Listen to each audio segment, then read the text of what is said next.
আসসালামু আলাইকুম। আজকে শুটে আসলাম ভাইয়াদের সাথে। আমার ফার্স্ট কাজ। আমার পাশে আছেন ভাইয়া, আপনার নামটা বলেন, সবাই আপনাকে চিনে অবশ্য।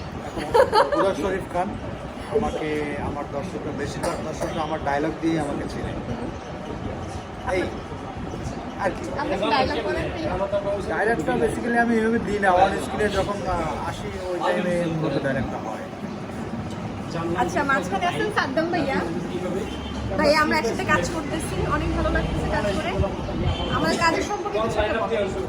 খুব দুর্দান্ত গতিতে এগিয়ে যাচ্ছে আমাদের কাজ। আপনারা ভালো কিছু পাবেন আশা করি। সবাই বৈশাখ টেলিভিশনের সাথে আর অনেক বলি। আসলে এখন আমরা আপু আর আমাদের বাসা তবে এই নাটকটা করতে এসে আমরা পরিচিত হয়ে জিনিসটা ভালো যখন নিজের